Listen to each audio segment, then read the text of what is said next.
its own applications.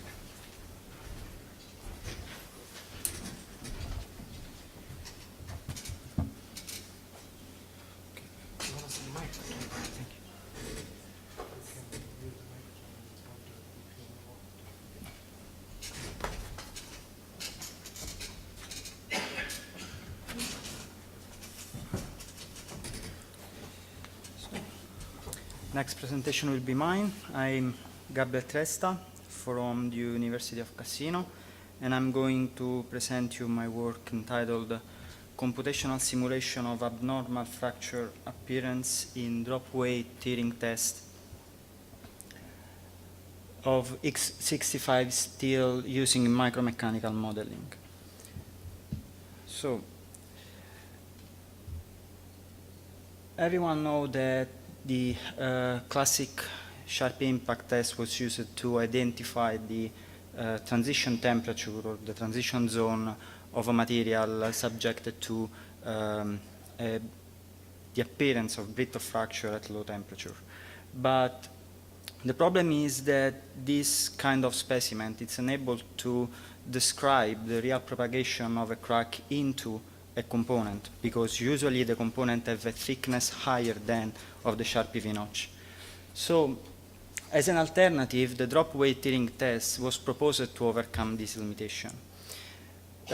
This particular sample apparently is the same as a Sharpie notch, as a Sharpie specimen, but has a thickness higher than the normal specimen. In particular, was proposed to identify if it's possible to verify if brittle fracture could be avoided, ensuring the crack arrest of the crack into, for example, the pipelines. But recently, the use of the high toughness steel highlights the risk of appearance of the abnormal fracture in the ductile brittle transition zone. Originally, the specimen was proposed because it was assumed that the test is correct if at the crack tip, at the notch tip, the crack would initiate as a brittle, propagate as brittle, and finally arrive to a complete fracture of the specimen, but in a ductile way. The abnormal fracture consists in the opposite. So at the tip notch, the cracks start to occur ductile and subsequently arrive to a complete fracture, but in a brittle way. The scope of the work is to try to use, if it's possible, to use the finite element analysis to predict the potential abnormal fracture appearance. To this purpose, we used a combined damage model to describe the two different failure modes occurring in this class of materials. The first model was the ductile damage model proposed by Bonora in 1997. This model is based on the framework of Lemaitre, so it consists in a physically based model for, in fact, it describes the void nucleation and growth mechanism. The model is based on the concept that the damage reduces only the material stiffness of a material, because the material flow curve already accounts of the damage effects, because experimentally it's impossible to separate the effect of the plasticity to the effect of the damage. And finally, it assumes that the damage can accumulate only under tensile state of stress, positive triaxiality. In fact, a void can grow only if we have a positive state of stress. The model is based on a formulation of a potential dissipation that can be integrated in a closed form if we assume a proportional loading. So this is the closed form, where we can see all the parameters affecting the damage. In particular, we have the independent variable, that is the equivalent active plastic strain, the only part of the plastic strain that accumulates under a positive state of stress. We have 4 parameters: the threshold strain, the strain at which the damage starts to accumulate, the failure strain corresponding to the uniaxial stress state failure, the damage exponent which describes the shape of the damage evolution, and finally the critical damage, the damage at which the material is considered completely failed.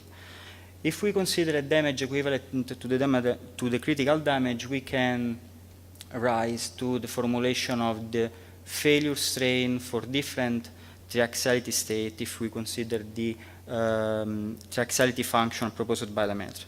In fact, here you can see the failure locus approximated by the model, respect to the classical Lemaitre model or the model proposed by Rice and Tracy.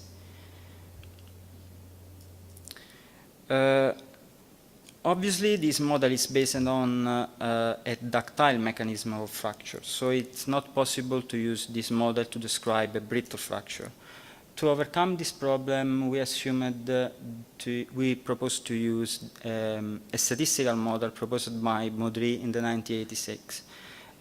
This model it's based on the concept that macroscopic failure of a component can be described by microscopic physical dimension affecting the microcracks.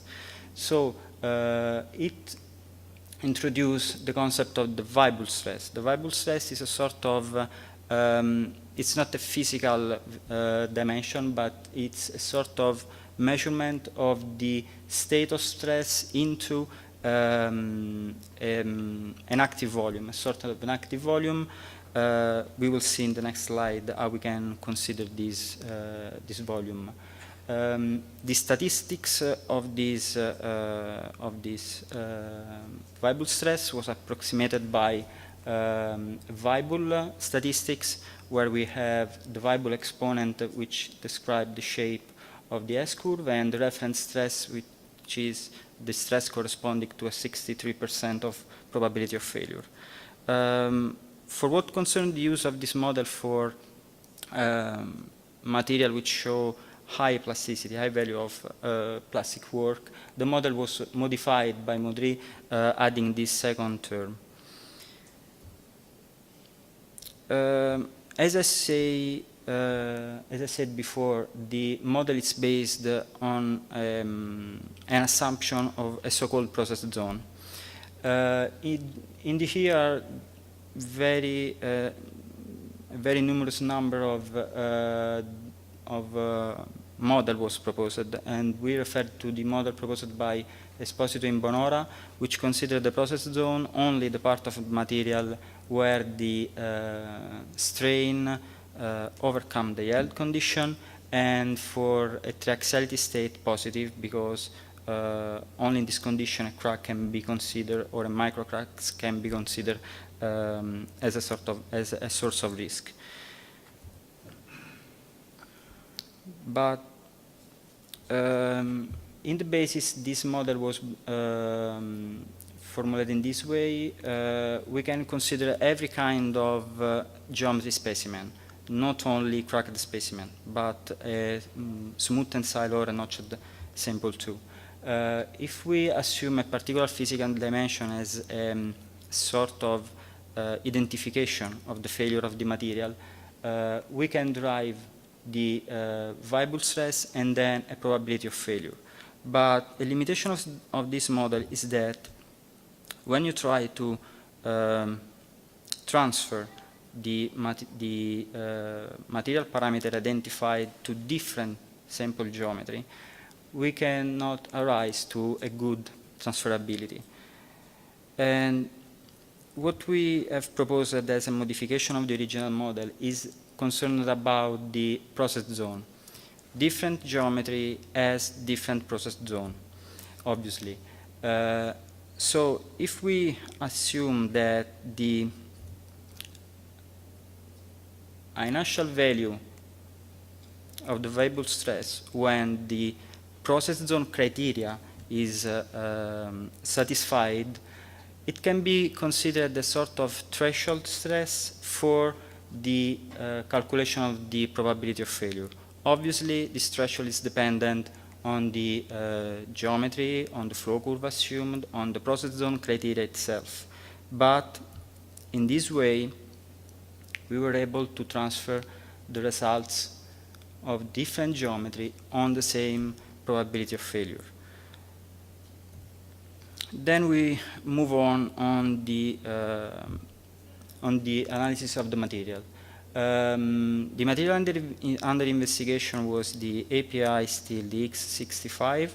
We identified the flow curve by means of classical smooth tensile test, and we described with this relation the variation of the yield stress at different temperature, and by means of notched sample we identified the parameter of the ductile damage model.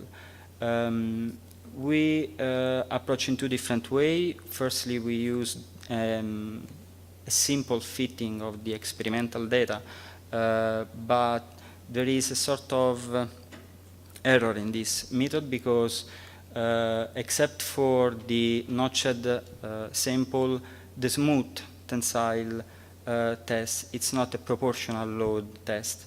So assume this value into the failure locus that derived from an assumption of proportional loading leads to an error of the parameter estimation. So we optimize the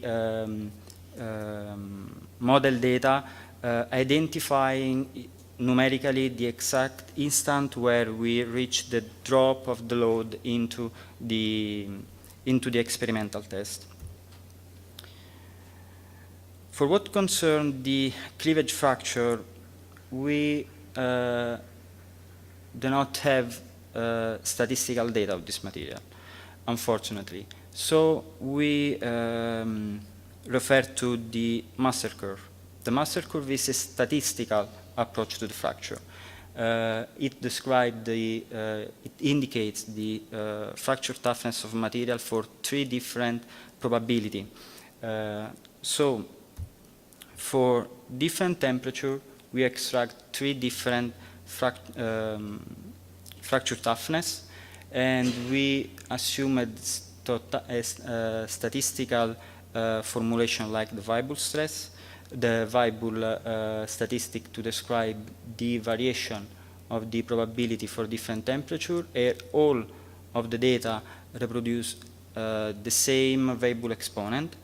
So assume the Weibull exponent, we run various simulations on CT specimen and different temperature, optimizing the reference stress in order to match to have the correspondence for a fixed temperature of the probability of fracture with the fracture toughness. Obviously, we have different value for different temperature, and we approximated with this sort of Arrhenius type relation the variation of the reference stress. And these were the results of this approximation for different temperatures. Obviously, for temperature where we start with a ductile failure, the data are not reported. All the points are identified for pure brittle fracture. Then we move on to the drop weight tier test. This is the geometry of the test, and this is the drop energy of the test. It's classical geometry.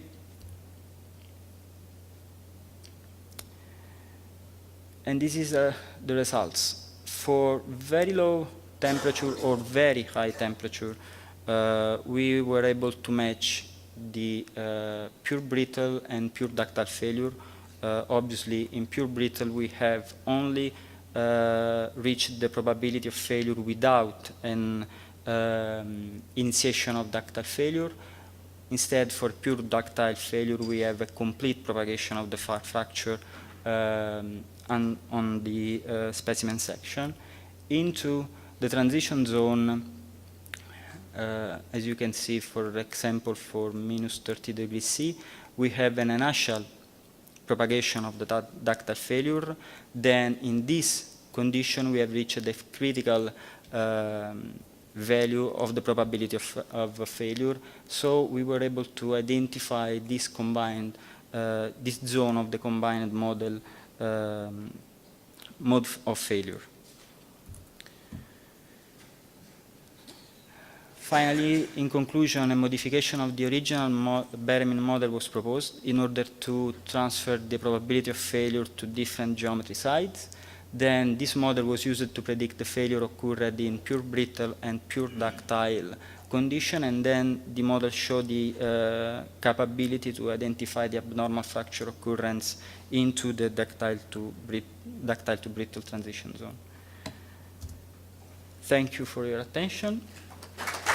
Then